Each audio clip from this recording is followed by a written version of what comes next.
a little bit about the false, you guys can all stay up there because I'm sure questions will be directed to all of you, but the false responses that we've heard that happen on the Keystone 1 pipeline and kind of other tar sands pipelines because it's a thicker substance. The false positives that the people get when they're kind of monitoring the pipeline. Oh yes. Well, one of the difficulties is that the way you're talking about leak detection, right? Yeah. The way pipeline leak detection systems work is they really you have oil going from pump station A to pump station B, and when pump station B starts getting less oil than pump station A was, and pressure starts decreasing, then there's sort of an alarm that goes off in the leak detection system, and the difficulty is when you basically have to have a fairly significant amount of volume to clearly to note a large event. So I mean, if your pipeline completely ruptures and all the oil is flowing out, it's pretty quick. The determination that you have a leak happens pretty quickly. However, when you have a smaller leak,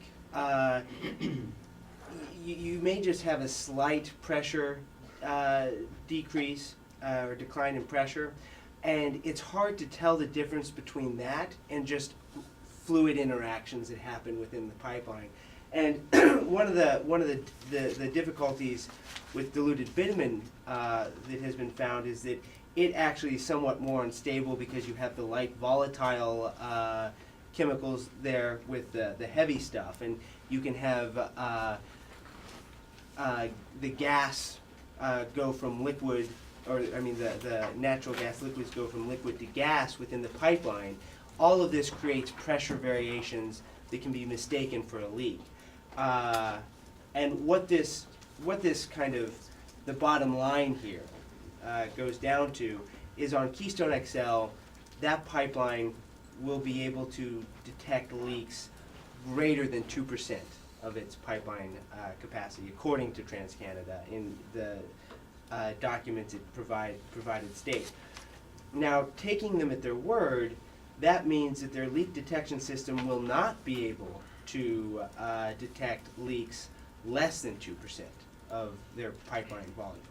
On an 830,000 barrel a day pipeline, that means that TransCanada's real-time leak detection system won't detect leaks less than 700,000 gallons a day. For those leaks, the next line of defense are these aerial flyovers that happen every 2 to 3 weeks.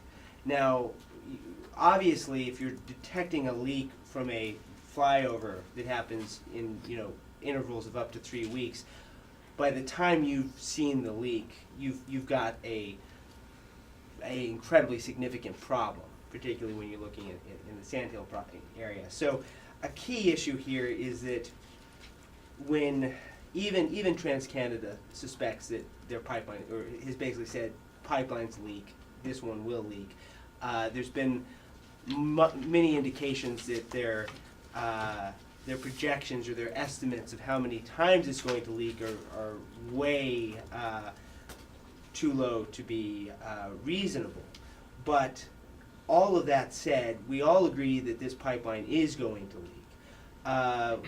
We also understand that the leak detection system is not going to detect small to what most people would consider a 700,000 gallon a day leak to be a large leak. It's not going to be able to detect those kinds of leaks. Either we need new pipeline regulations in place that allow it, that will allow those leaks to be detected, or we need it to be routed somewhere where the results would not be as devastating as in the Sandhills. I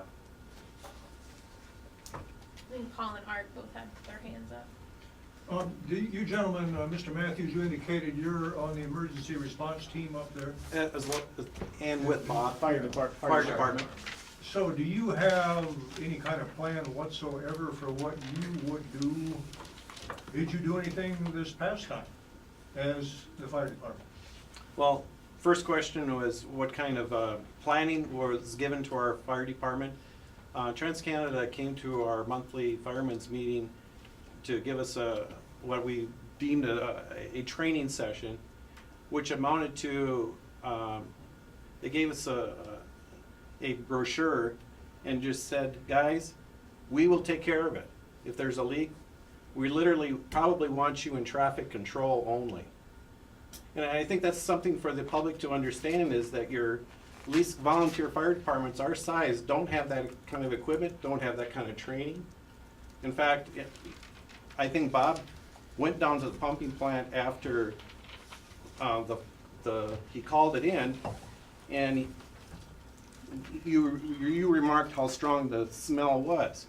Well, I think we now know, as we investigate this, is that these smells, or the petroleum, probably carries hazardous chemicals to it, and we shouldn't be that close to it.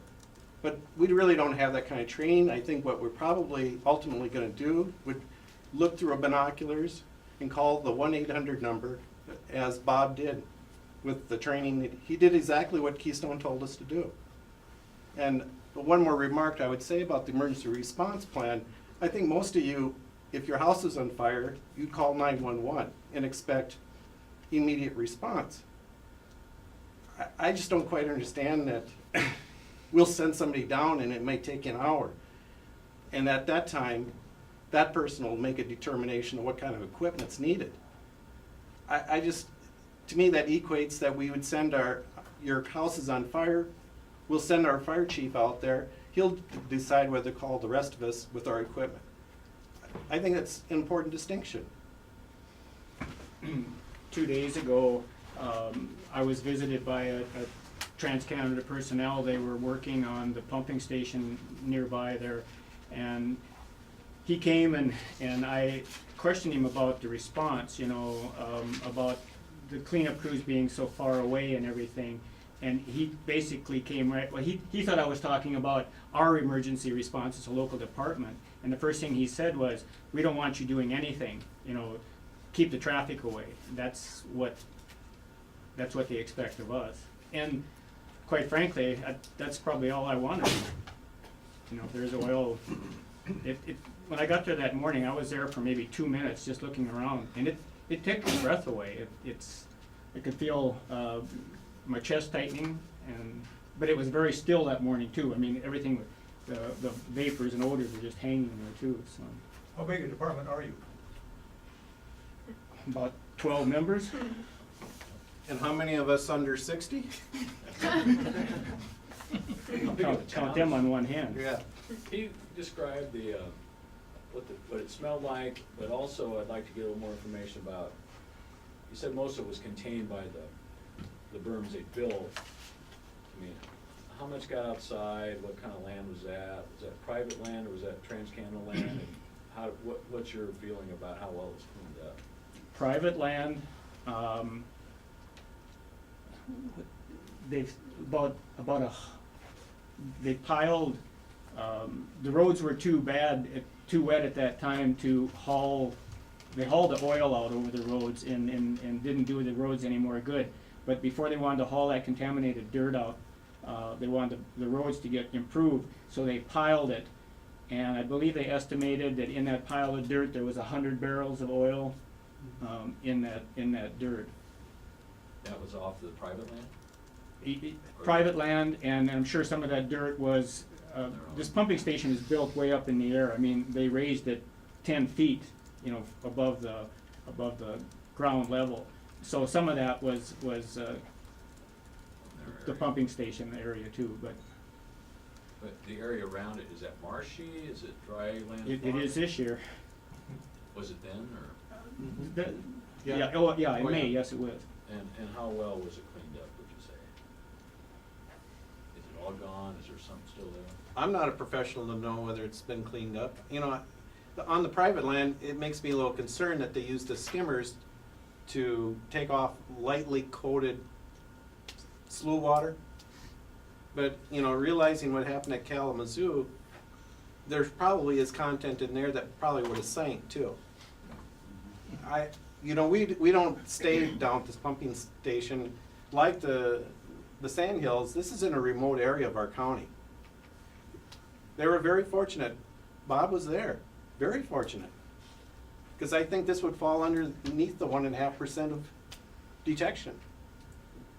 Likely, yeah. And this country's pretty flat, what, wheat growing area? Corn and soybeans and ranch land. But It's enough flat, You can yep. see something a mile and a half away. Yep. I just wanted to clarify with you fellows about the land ownership. My impression is that Keystone doesn't really own any of the surface there, do they? Isn't that's all under easement, but, I think there's 5 acres of where the piping plant is. They took fee title to. oh, they did, okay. I have a question. It seems like a lot of people in this area who don't seem to think about beyond into the issue of just having our water supply endangered. They keep talking about this is gonna create so many jobs. Did you notice it creating a lot of jobs in your area? Especially after the construction crew came and went? I don't know if it created a job, but it maintains some economic viability for your lodging industry or your restaurant industry. But while the crew was there, what happened after they left? I think that's done. As far as we know, well, there might be 1 or 2 personnel, In Valley station- City? well, That but are- maybe closer. We're not sure. It's kind of been alluded to, but it would be only 1 or 2 people, and I'm not quite sure how close those are either. Valley City for sure, which is 60 miles away. And then I think the other closest cleanup facility is out of Brookings, I believe. Brookings, South Dakota. Which would be 140 miles roughly. Mr. Benderet, I wonder if you remember your feeling about that pipeline before this accident happened. Were you feeling pretty okay with it? Were you pretty nervous that there was gonna be an event? What would you say about your thoughts prior to seeing that oil in the air? I wouldn't say I was okay with the pipeline. What you go through with the easement negotiations, if you can call it that, that's a long, drawn-out process. It's very tiring. So no, I guess I wouldn't say I was okay with the pipeline. I certainly didn't think, although I thought that there'd be a leak somewhere, sometime on the pipeline, I certainly didn't think it would be that soon, and I certainly didn't hope it was gonna be that close, but. Anthony, we've been told by Paul Blackburn when he did a study on the emergency response plans of TransCanada that for Nebraska, it would take them 6 hours to get to kind of the areas along Keystone 1 as well as the proposed Keystone XL pipeline. Can you talk a little bit about what our state as well as our counties can do when it comes to emergency response? Because I understand that some of it is federally regulated, but that states and counties are allowed to put emergency response plans in place and even make those public so folks know what happens when a spill happens. Right, well, emergency response is, for oil spills, is regulated out of the Clean Water Act. And in that act, it specifically says that states and counties aren't preempted by by those provisions. So essentially, it's an open field as far as emergency response is concerned. So states can put in place whatever measures that they feel are appropriate, whether that be requirements for materials and personnel to be nearby, whether that includes training. I mean, certainly people need to know how to approach one of these spills, and a hotline number is not what you want to be giving your first line defenders. So states and counties even can put in place measures to make those preparations and put plans in place, and there's no restriction as far as that's concerned. For example, they could require TransCanada to have trailers within 30 minutes of a oil spill, or of where the pipe is laid, for example. I believe that's correct. I believe that's correct.